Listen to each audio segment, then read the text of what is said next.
மனம் திறந்து பேசுவதால், மன்னிப்பு கொடுப்பதால் நம் வீட்டில் மங்கள காரியம் நடக்கும்.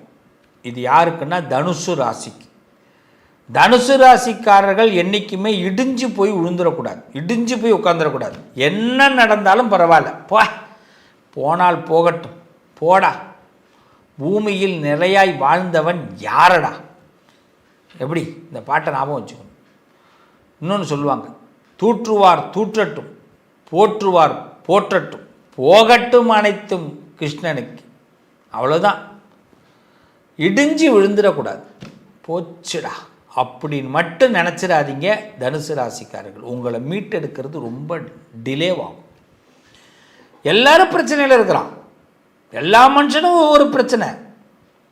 கோடீஸ்வரனாக இருந்தால் அவனுக்கு ஒரு பிரச்சனை. உலகத்தில் கப்பம் கட்டாதவன் யாருமே இல்லை. கவர்மெண்ட்டுக்கு டேக்ஸ் கட்டுறோம். அதே மாதிரி சில பேர் வாயை அடைக்கிறதுக்கு சில விஷயத்தை கொடுத்தாக வேண்டியதாக இருக்குது. இதில் தனுசு ராசிக்காரர்கள் மட்டும் சில பேருக்கு கப்பம் கட்டுறோம் அப்படின்னு வருத்தப்படக்கூடாது. நமக்கு தெரிஞ்சோ தெரியாமலோ சில விஷயங்களை நம்ம செஞ்சு தான் ஆகணும். சில பேர் வாயை அடைச்சி தான் ஆகணும். எல்லாத்துக்கும் இடிஞ்சு விழுறதும், எல்லாத்துக்கும் இப்போ மழையே போச்சுடா அப்படின்னு நினைக்கிறதும், மனசை விடுறதும், இது தனுசு ராசிக்கு ஒவ்வொரு வாரமும் தனுசு ராசிக்காரவங்க பார்த்திங்கன்னா திடீர்னு பிரிஸ்காகுவாங்க, திடீர்னு டல்லாகிடுவாங்க. காரணம் என்னென்னா அவங்களுக்கு எப்பயுமே ஒரே மாதிரி போகணும். என்ன தோழர்களே, என் தோழிகளே, என் உறவுகளே, இது நீங்கள் சாத்தியமா சொல்லுங்கள்? சாத்தியமா? இன்றைக்கி நம்ம நிம்மதியை தேர்ந்தெடுக்கிறது எல்லாமே பக்கத்தில் உள்ளவன் தான் சார் நிம்மதியை தேர்ந்தெடுக்கிறான். நாம் அதுக்கு கொஞ்சம் தயாராக இருக்கணும். எவன் என்ன சொன்னாலும், எவன் என்ன பண்ணாலும் நாம் தெளிவாக இருந்தால் நம்மளை ஆட்டவும் முடியாது, அசைக்கவும் முடியாது. இவ்வளோதான் தனுசு ராசிக்காரர்கள். மனப்பாடத்தை பதிவு பண்ணிங்க. இது மனசில் அந்த பாடத்தை பதிவு பண்ணிவிடுங்க. உங்கள் வீட்டில் எந்த கெட்ட சக்தி இருந்தாலும் வெளியில் போய்டும். அதை விடுத்து பயந்து நீங்கள் இடிஞ்சு உட்காந்துட்டிங்கன்னா அப்போ 10 பேர் வந்து சொல்லுவான், நீ அப்படி பண்ணியிருக்கலாம் தெரியுமா, நீ இங்கே விட்டுட்ட தெரியுமா, உன் வீட்டில் இப்படி இருக்கு தெரியுமா அப்படின்வான். தெரியாமல் பால் பாக்கெட்டை கீழே போட்டு உடச்சிருப்போம். இதை யாராவது பார்த்துருப்பான், உடனே சொல்லுவான், உன் வீட்டில் ஏதோ கெட்டது, அதனால தான் பால் பாக்கெட்டை போட்டு உடச்சிட்டேன்னுவான். அது கை தவறி விழுந்துடுச்சு, அவ்வளவுதான். இதுக்கு போய் கெட்டதுக்குள்ளே போக வேண்டாம். என் சகோதரரே, என் உறவுகளே, நான் ஃபஸ்ட்டு சொல்கிற செய்தி என்னென்னா, மனக்குழப்பத்தை தூக்கி வச்சிருங்க. தனுசு ராசிக்காரர்கள் உங்கள் வீட்டில் திருஷ்டி இருக்குது, சூழ்நிலைகள் கெட்டு போயிருக்கு, மனசில் வருத்தம் இருக்குது, குடும்பத்தில் உறவில் சிக்கல் இருக்குது அப்படின்னா கண்ணை மூடிக்கிட்டு வியாழக்கிழமை உங்கள் வீட்டு வாசலில் சூரத்தேங்காய் உடைங்க. வீட்டை 3 தடவை சுற்றி அதில் பச்சை கற்பூரத்தை வச்சு ஏற்றி வீட்டு வாசலில் வியாழக்கிழமை சூரக்காய் உடைங்க. செஞ்சு பாருங்கள். ஒரு பிடி நல்ல உப்பு, கை அளவு ஒரு பிடி உப்பு எடுத்துங்க. தலையை 3 தடவை சுற்றுங்க, வீட்டை 3 தடவை சுற்றுங்க, வீட்டில் உள்ள எல்லா தலையும் சுற்றுங்க. சுற்றி நல்ல பக்கெட்டு தண்ணியில் அந்த உப்பை போடுங்க. அது கரைஞ்சிடும். ராத்திரியில் செய்யுங்க. காலையில் அந்த தண்ணியை வெளிச்சம் வரத்துக்கு முன்னாடி தூக்கி ஓடுற தண்ணியில் விட்டுருங்க. இல்லை உங்கள் வீட்டு சிங்கில் ஊற்றிடுங்க. அந்த பாத்திரத்தை அலம்பி வச்சுருங்க. நீங்கள் குளிச்சுட்டு வாங்க. அதுக்கு பிறகு தனுசு ராசிக்காரவங்களுக்கு பிடிச்ச கெட்டது அத்தனையும் விலகும், அத்தனை துஷ்டங்களும் விலகும். நான் சிம்பிளாக தான் பரிகாரம் சொல்லி தருவேன். இதை மட்டும் செஞ்சு பாருங்கள். உங்களுக்குள்ளேயே ஒரு பூரிப்பு வரும், பலம் ஏற்படும். தனுசு ராசிக்காரர்களை அடிக்கடி மஞ்சள் உடை அணிந்துக்குங்க. ஒரு மஞ்சள் ட்ரெஸ்ஸு, ஏதாவது ஒரு மஞ்சள் கையில் வச்சுங்க. மஞ்சள் பேனா, இந்த இதுமாரி ஒரு மஞ்சள் பேனாவாவது கையில் வச்சுக்கணும். இல்லை ஒரு கர்ச்சீஃப் வச்சுக்கணும். மஞ்சள் யூஸ் பண்ணணும். பெண்களாக இருந்ததுன்னா உங்கள் பேக்கெட்டில் உங்கள் பர்ஸில் ஒரு மஞ்சள் வச்சிங்க. எவ்ரி வியாழக்கிழமைக்கு தேர்ஸ்டே வச்சிங்க. அதை ஒரு வாரம் ஃபுல்லாக வச்சிங்க. அடுத்த வியாழக்கிழமை அந்த மஞ்சளை எடுத்துகிட்டு அடுத்த மஞ்சளை வைங்க. உங்கள் வீட்டில் பார்த்தீங்கன்னா வியாழக்கிழமைக்கு மஞ்சள் நீர் தெளித்து விடுங்க. கொஞ்சம் சந்தனம் பன்னீர் சேர்த்து மஞ்சளை கொஞ்சம் ரொம்ப ரொம்ப அதிகமாகலாம் தெளித்து விடாதீங்க. வீடெல்லாம் இன்றைக்கி இதாகிடும். லைட்டாக மஞ்சள், டர்மரிக் பவுடர் வந்து லைட்டாக இருக்கணும். சந்தனம் சேர்த்துங்க, பன்னீர் சேர்த்துங்க, வீடு முழுக்க தெளித்து விடுங்க. குருவுடைய காயத்ரி மந்திரத்தை கார்த்தால 108 தடவை, சாயரத்தை 108 தடவை சொல்லுங்கள். ஒரு தர்பப்பொருள் பாய் ஒன்று வாங்குங்க, உங்கள் வீட்டில் சாமி ரூமில் பூஜை பண்ணுங்கள். எல்லா பூஜையும் முடிச்சுட்டு வியாழக்கிழமை அன்னைக்கு குருவுடைய மந்திரத்தை சொல்லுங்கள், குருவுடைய காயத்ரி மந்திரத்தை சொல்லுங்கள். சாமி குரு மந்திரம் எங்களுக்கு தெரியாதுன்னா ஓம் பிரகஸ்பதையே நமக, ஓம் குரவே நமக, அவ்வளோதான். ஓம் பிரகஸ்பதையே நமக, பிரகஸ்பதினா குரு தான், இல்லைன்னா ஓம் குரவே நமக, ரொம்ப சிம்பிள், முடிஞ்சு போச்சு. தெரிஞ்சதை சொல்லுவோம், தெரியாத எதுக்கு? கர்ணன் படத்தில், கர்ணன் ஒரு படம், இந்த புது கர்ணன், பழைய கர்ணன் இல்லை, அர்ஜுனும் கவுண்டமணி சாரும் நடிச்சிருப்பாங்க. அதில் ஒருத்தர் என்ன பண்ணுவார்னா ஒரு ஸ்பூனை வச்சு குத்திக்கினே இருப்பார்.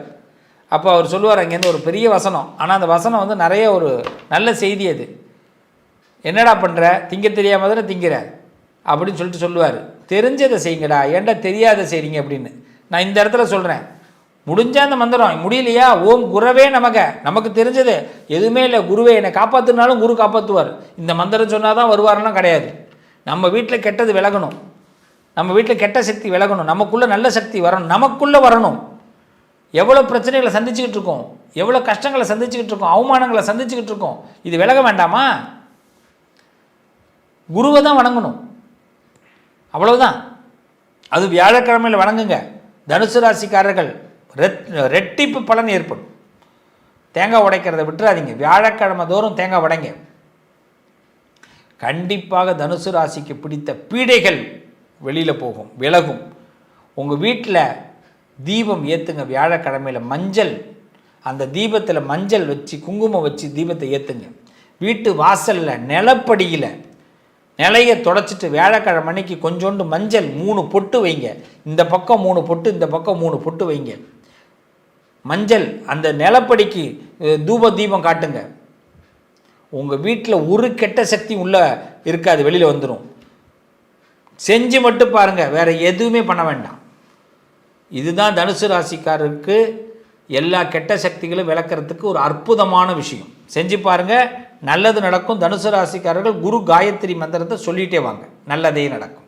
நண்பர்களே, என் உறவுகளே, சொந்தங்களே, இந்த கண் திருஷ்டி விலகணும், எதிரிகள் விலகணும், கோர்ட்டு கேஸு பிரச்சனைகள் எது இருந்தாலும் நமக்கு விலகணும், போலீஸ் ஸ்டேஷன் சம்பந்தமான விஷயங்கள் இருந்தால் விலகணும், எந்த கெட்டதாக இருந்தாலும் விலகணும், நமக்கு தர்ம யுத்தத்தில் ஜெயிக்கணும், அவமானம் பற்றக்கூடாது, உறவுகளுக்கு முன்னாடி தலை குனிஞ்சிடக்கூடாது.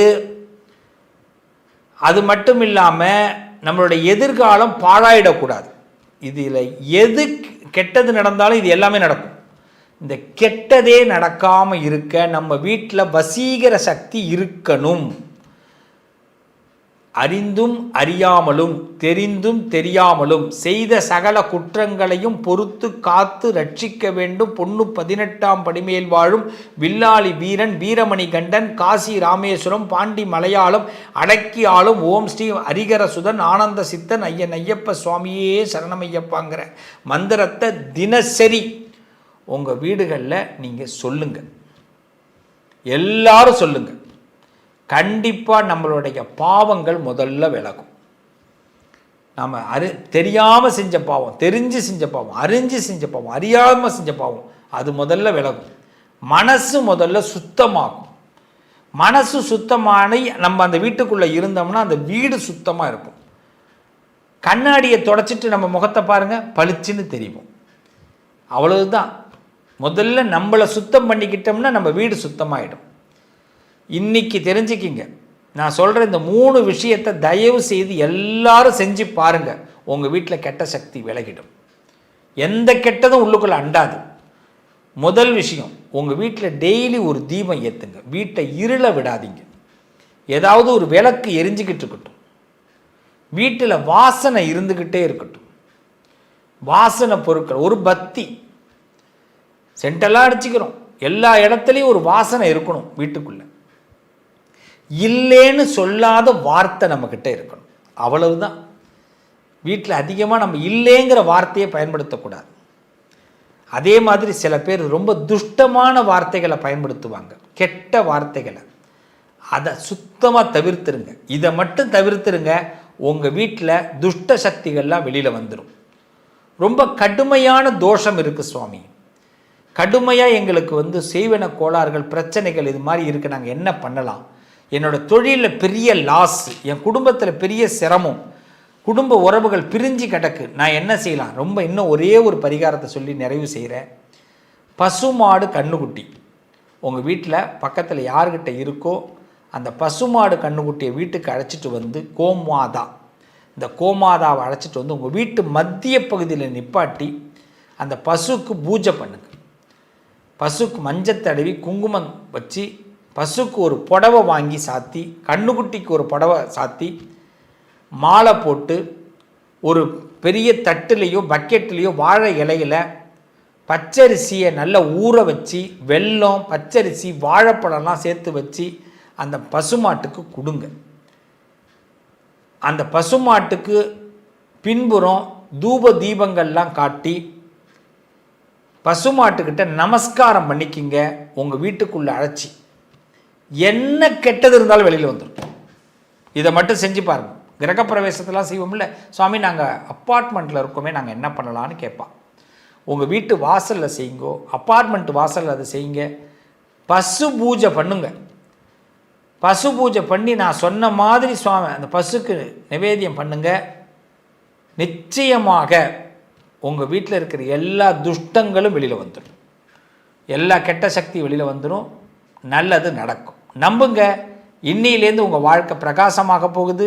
இந்த பதிவை கேட்குறவங்க, இந்த பதிவு கேட்கக்கூடிய சூழ்நிலைகள் உங்கள் குடும்பத்தில் யாருக்கு நீங்கள் அனுப்புனாலும் சரி, அந்த வீடுகளில் நல்ல மாற்றங்களை நீங்கள் பார்க்க போகிறீங்க.